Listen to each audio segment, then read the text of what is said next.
You are listening to Skin, Earth, Vitality, the podcast where ancient wisdom meets modern vitality. If you are seeking to reconnect with your innate vibrancy, you're in the right place. I'm Emily Davis, a seasoned holistic esthetician and herbalist. Join me as we unlock the secrets of ancient skincare practices, explore the beauty of seasonal and nature-based living, herbalism, and true holistic well-being for you and the broader ecosystem.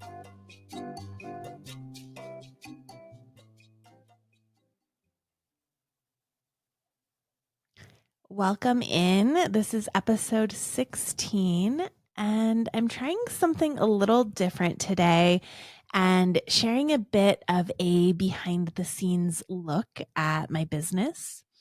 This episode will probably appeal to you if you are an esthetician or if you own a business, if you dream of owning a business, or if you think it's just really interesting to know what it's like being a business owner. So this past week, I celebrated 6 years of my company, Stratum Aesthetics, as an entity. And although this is my 17th year as an esthetician, it took me about 10 years on the path to realize that I wanted to work for myself. And not only to realize it, but to gather the courage to leave a series of, I would say, pretty toxic jobs that I felt really stuck in. And during that time that I felt so stuck, I took a leap of faith in myself and I started my business, and I haven't looked back since. And it was unequivocally the right thing to do. It kind of makes me laugh now how much better it has been on the other side of that massive fear that I had that things weren't going to work out. And that's not to say that it hasn't come without many learning moments. I love that phrase. I used to work with a friend who, anytime one of us made a mistake, we would say, another learning moment, like jokingly. So I still say that to myself often when things go sideways. But I thought today I would share some lessons learned from the last 6 years as a way to celebrate, and also just a way to, really, this is a love letter to myself.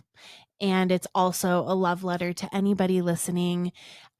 For myself, it's to seal in lessons learned so that I can come back to them anytime I need to relearn them. And for you, my hope is that if you're a business owner, or if you have ever considered it, that you see yourself in my words and can either know that you're not alone and that your feelings are valid and they're normal, or that you can just get some great advice. Having a business is, in my opinion, one of the greatest journeys of self-discovery and path toward self-actualization. It's like this onion that you're constantly peeling new layers off of. And I've continued to be surprised by the lessons learned. So I compiled 6 lessons for 6 years. So we'll go through them, and I hope that this is helpful for you. The first lesson is this concept of understanding the different hats that you wear, and also nurturing the different hats that you wear as a business owner. So there's this great book called The E-Myth Revisited.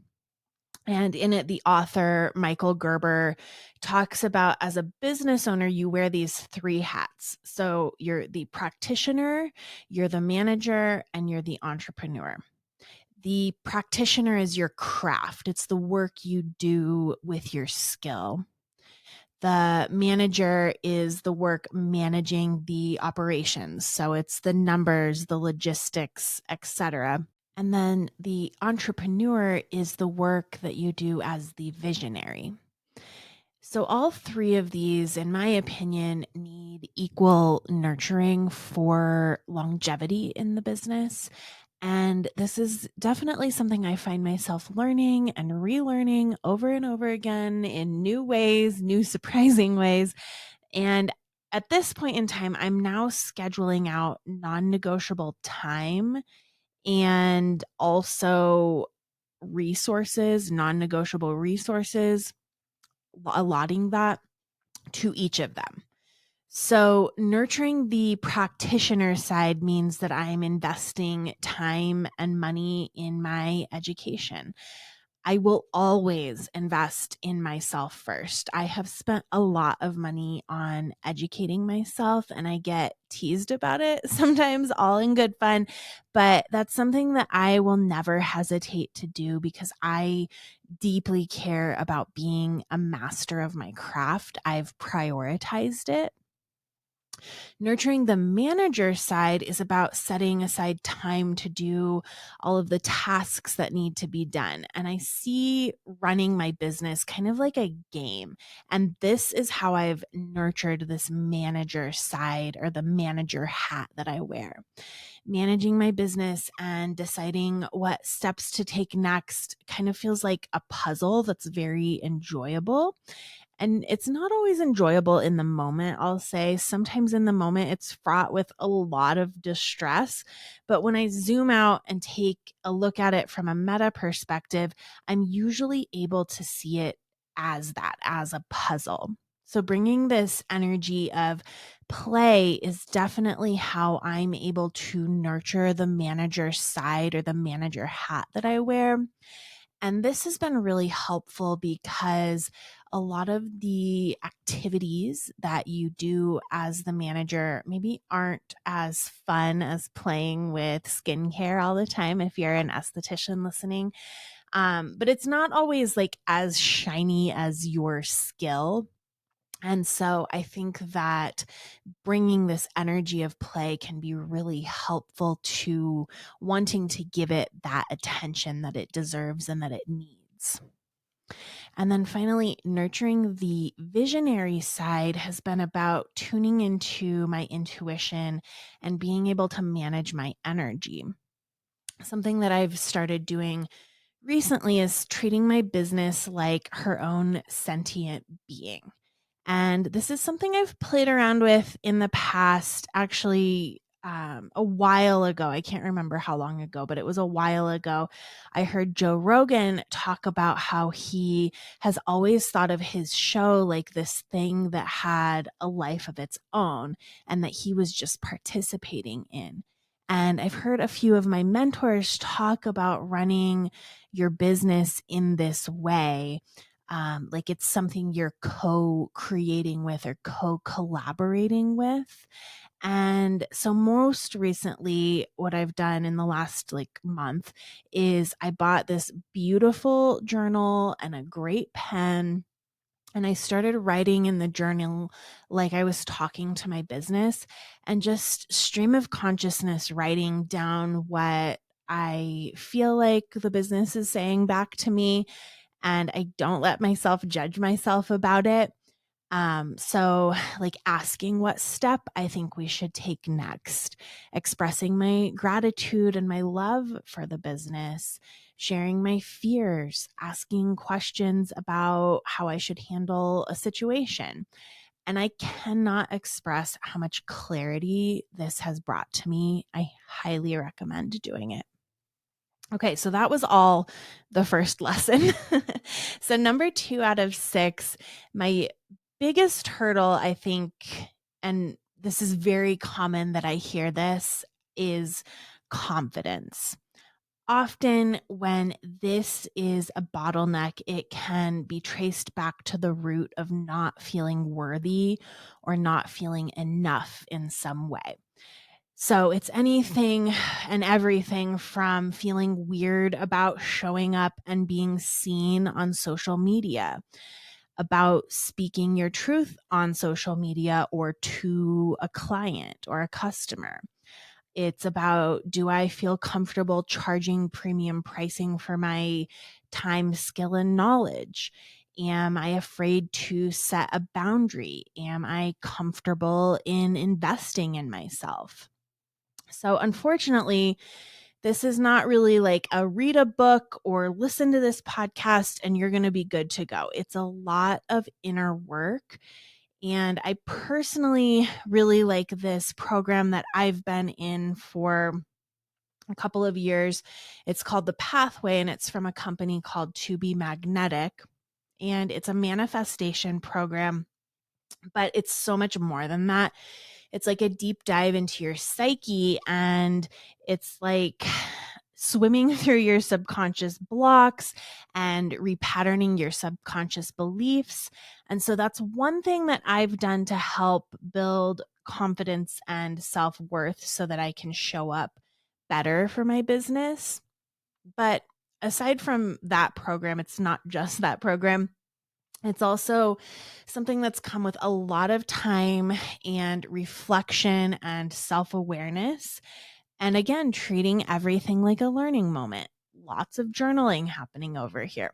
So I keep a Notion file on my phone of triggers that come up during the day so that I can comb them out in my journal later. So it's like, I felt really uncomfortable reaching out to get an unpaid invoice wrapped up. What was that about? And then I'll journal about it later to get down to the root of where that comes from. Because obviously, I can't always stop what I'm doing every moment. I have a lack of confidence. But I love this technique of writing it down, making sure I come back to it when I have the time so that this pattern isn't constantly repeating. Or if it is constantly repeating, that's definitely something to look at. So with the Pathway program for To Be Magnetic, I will link that in the show notes. I do have an affiliate code for them. And again, anytime I share an affiliate code, it is always because I 100% believe in it, have used it or done it. And I have found this program to be deeply healing. So, my third lesson is that you have to cultivate the ability to have unwavering trust in yourself. So, this is a piggyback off of confidence, but this is one of my realizations from running my business through COVID. It was not in my business plan for the world to flip upside down, and having this new fear that was installed then, like, wow, the rug can be pulled out from under you at any point in time. But I know for a fact after moving through that, I know in my bones that no matter what, I have my own back. I know that I am always making the best decision and that no matter what, I cannot fail. Even if that decision in the moment feels like it was a huge failure, if felt like a bad choice, I really truly don't believe that. I know it's so cliche to say you can never fail, failing forward, all the things, but I really truly believe that because everything is a learning moment. There's that scene at the end of The Wizard of Oz where Glinda comes to Emerald City and Dorothy comes to her and she's like, "Will you help me? Can you help me?" And Glinda says, "I don't need to help you any longer. You've always had the power to go back to Kansas." And it's just like, dang, how can you create that knowing in yourself that you always have the power at the very beginning of your journey? And I'm not sure that that's possible, but I think what we can do is take that time along the way to recognize and to acknowledge how we're learning, how things are a learning moment, where we've come from, celebrating the small things. And I have found that that's the best way to cultivate this unwavering trust. Number 4 is embracing abundance. Mindset, I would say, is the most important part of owning a business and also probably what determines your outcome in every aspect of life. An abundance mindset is about believing and truly knowing that there are more than enough resources and opportunities for everyone, resources and opportunities are as abundant as the oxygen we breathe. There's more than enough for me.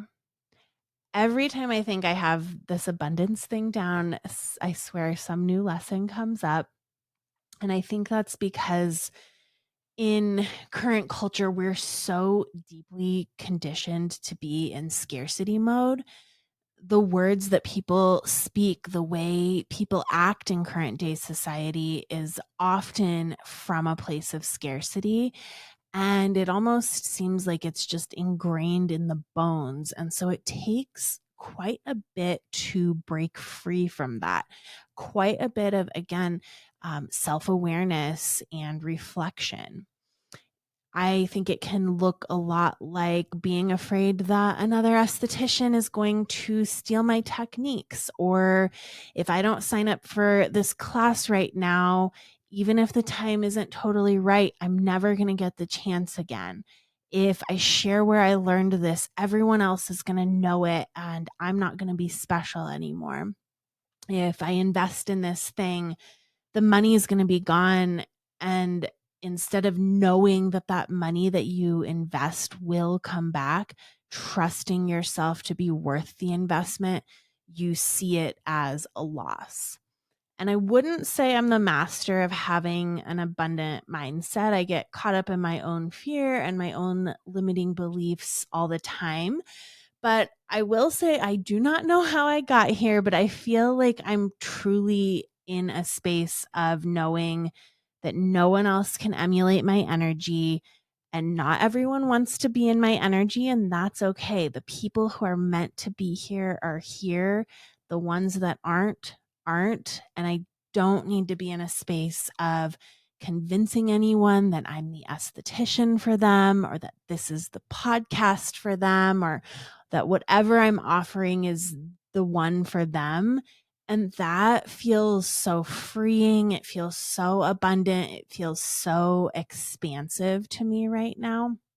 And one workshop that I did this year that I found to be very helpful for cultivating an abundance mindset, if this is something that you are struggling with or are just starting out with, is called Manifest Your Wealth. I also have an affiliate link for that I will link in the show notes here. I did it when it came out.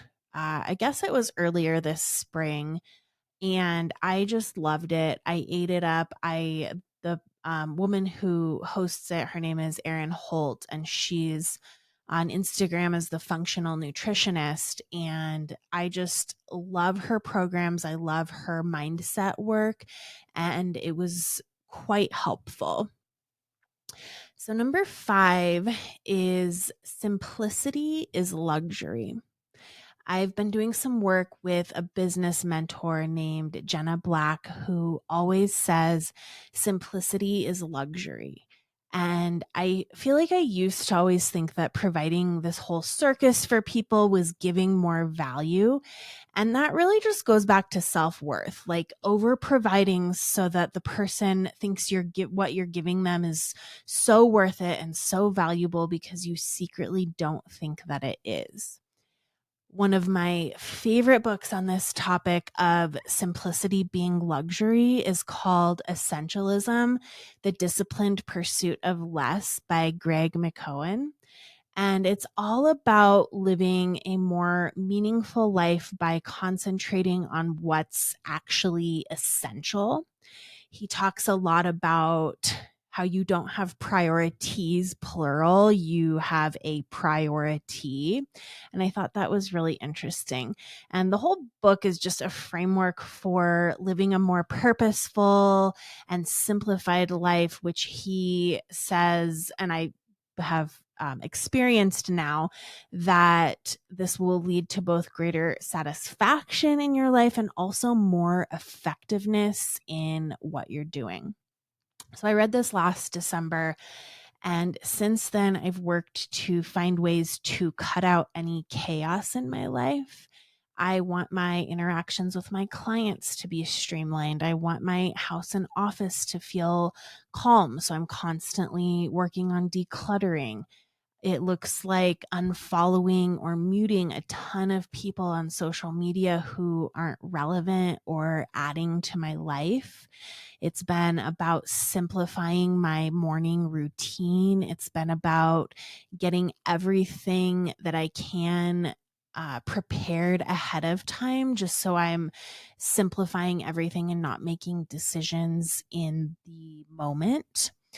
I highly recommend that book. It was one of the absolute best books I read last year. Okay, we've made it to the end. Number six. Number six is that you are never stuck. So this was said in a yoga class that I was in recently. We had just come out of Shavasana and we were in the fetal position, and the yoga teacher was talking about how this pose is a representation that you can always begin again fresh and you can always reinvent yourself. You're never stuck. And I've heard this probably 100 times during this part of class, but it just hit different in that moment. And I started to tear up because I've been moving through this period of some pretty intense burnout recently, and I felt really stuck. And it just brought me right back to my past, which I mentioned at the top of this show, when I was really unhappy with my work life and I felt stuck before I started this iteration of my business. And that moment when I was in yoga reminded me I've felt this before and it's not true. It is a lie. And when I realized what I realized is that what I need to do to get unstuck is to follow my curiosity. That's what I've always done in the past when I've felt this way, and that's my best way to do it. In the book Big Magic, Elizabeth Gilbert says a life well lived is one following your curiosity. And that's what I did when I started this business. And during this time of burnout that I've been experiencing, that's what I've been doing. So I started this podcast, which has been completely lighting me up. I started my membership subscription, Rooted Well. That's how I fell down the herbalism rabbit hole. That's how I got into skincare formulation. All of the things that I'm doing to broaden what my business does and feed my soul have been the result of me trusting myself enough to follow my curiosity. So, to wrap up, the 6 lessons that I have learned from my 6 years in business, and I would say there's 1,000 lessons I've learned, but 6 that really came to me as I was writing this. Number 1, understanding and nurturing the 3 hats that you wear, which are the practitioner, the manager, and the visionary. Number 2, the importance of cultivating confidence. Number 3, developing a deep trust in yourself. 4, fostering an abundance mindset. 5, simplicity is luxury. And finally, you are never stuck. I hope that this has been inspirational to you, helpful to you, and I will be back next week. It's my birthday. I'm turning 38, and I want to talk a little bit about mindset around aging. I'll see you then.